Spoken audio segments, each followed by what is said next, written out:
রাজ্যের মুখ্যমন্ত্রী মমতা বন্দ্যোপাধ্যায়ের উদ্যোগে বিকল্প যোগাযোগ ব্যবস্থা হিসাবে নদীমাতৃক এই পশ্চিমবঙ্গের বিভিন্ন নদীতে যাতে জলপথ ব্যবহার করে তোলা যায় সেই লক্ষ্যেই পরিকাঠামো তৈরি করার কাজ শুরু হয়েছে।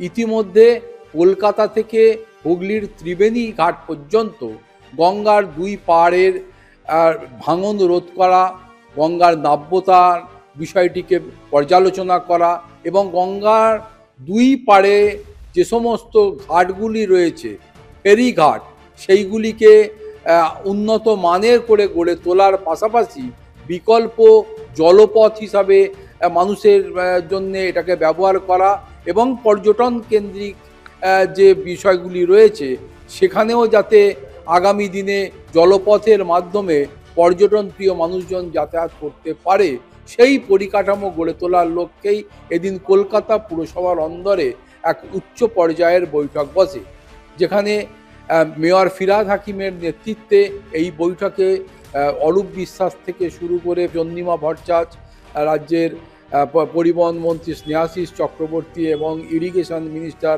মানস ভূঁইয়ার মতো মন্ত্রীরা এখানে উপস্থিত ছিলেন।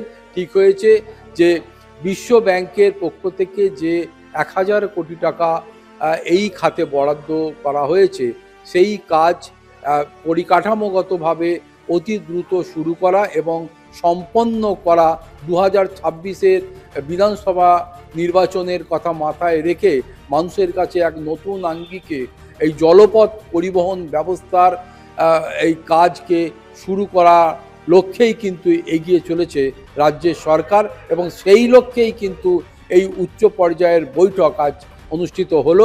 অতি দ্রুত এই বাস্তবায়িত করার লক্ষ্যে যা যা কিছু ব্যবস্থা নেওয়ার প্রয়োজন রয়েছে, এমনকি কেন্দ্রীয় সরকারের সঙ্গে গঙ্গার নাব্যতা এবং তার পর্যাপ্ত ড্রেজিংয়ের ব্যবস্থা করার লক্ষ্যেও যে আগামী দিনে আলোচনা হতে চলেছে সে কথাও কিন্তু জানিয়ে দিয়েছেন ইতিমধ্যেই কলকাতা রাজ্যের যে পরিবহন মন্ত্রী স্নেহাশিস চক্রবর্তী।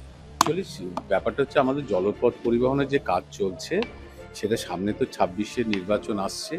আমাদের এখন নোটিফিকেশনে আগে পর্যন্ত আমরা কি কি কাজ কতটা এগিয়েছি বা কতটা সম্পূর্ণ করতে পারবো তার একটা আলোচনা হয়েছে। আমরা সেই বিষয়টা নিয়ে আজকে আলোচনার বিষয় ছিল যে আমাদের কাজ কতটা হয়েছে আর কতটা আমরা সম্পন্ন করতে পারবো এর মধ্যে আর কতটা কাজ বাকি থাকবে এই নিয়ে আলোচনা হয়েছে। এর উপরে রিপোর্ট তৈরি হবে। না না, বিশ্ব ব্যাংকের সাথে রাজ্য সরকার এখানে 1000 কোটি টাকার একটা প্রজেক্ট করছে এবং পুরোটাই রাজ্য সরকারের, কারণ বিশ্বব্যাংক তো দান করছে না টাকাটা ফেরত দিতে হবে উইথ ইন্টারেস্ট। অর্থাৎ রাজ্য সরকারের এই গঙ্গা জুড়ে আমাদের নূরপুর থেকে ত্রিবেণী পর্যন্ত যেটি ভেসেল তৈরির কাজ চলছে, আমরা অনেকগুলো সম্পন্ন করেছি, আরও কিছু কাজ বাকি আছে এবং 2 বছর করোনা থাকার জন্য কাজটা বন্ধ ছিল, ফলে আমরা আরও কিছু সময় চেয়েছি। আর সেই কতটা কি কাজ হলো বা কতটা বাকি রইল এটার জন্য আমাদের একটা আলোচনা হয়েছে। এটাই হচ্ছে বিষয়। বছর খানিক যাবত একটা রোরো পরিষেবা চালু নিয়ে আলোচনা। দেখুন, রোরো করার ভাবনা চিন্তা তো রয়েছে, কারণ যে সেকেন্ড ব্রিজ রয়েছে এদের উপরে চাপ কমানোর জন্য, কিন্তু তার জন্য জায়গাটা একটা বড় ফ্যাক্টর। সেই জায়গা পাওয়া, উপযুক্ত জায়গা এবং সেই তার সাথে মূল রাস্তার যে অ্যাপ্রোচ রোড সেটাও যথেষ্ট পরিমাণে চওড়া থাকা দরকার। অনেকগুলো ইস্যু আছে, সেইগুলো তো অনুসন্ধান করা, সেটা সেটেল করার সময় লাগে। আপনার প্রাথমিকভাবে আড়িয়াদহ থেকে একটা দেখছিলেন রোরো পরিষেবার একটা পথের জন্য, কিন্তু ওখানে জায়গার না না, হ্যাঁ ওই তো জায়গার সমস্যা, ওখানে হবে না, কারণ জায়গা পাওয়া যাচ্ছে না। তারপর গঙ্গার ইরোশন একটা বড় ব্যাপার, যে ভাঙন চলছে, সেন্ট্রাল গভর্নমেন্টের কাছে বারবার মুখ্যমন্ত্রী আবেদন করেও সেন্ট্রাল গভর্নমেন্ট এ ব্যাপারে কোনো সহযোগিতা করছে না। গঙ্গার ভাঙন রয়েছে, সেইগুলো এই যেটি তৈরি বা এগুলোর ক্ষেত্রে কি প্রভাব পড়ছে সেইগুলো নিয়ে আমাদের আলোচনা হয়েছে। এগুলো আমাদের দেখতে হবে যে গঙ্গার ভাঙন কি হচ্ছে, কোথায় ইরিগেশনের প্রবলেম আছে, ইরিগেশনের সাথে আমাদের একটা বিস্তারিত মিটিংয়ে বসতে হবে, বসে তারপর পরবর্তীকালে আমাদের পরবর্তী কাজগুলোকে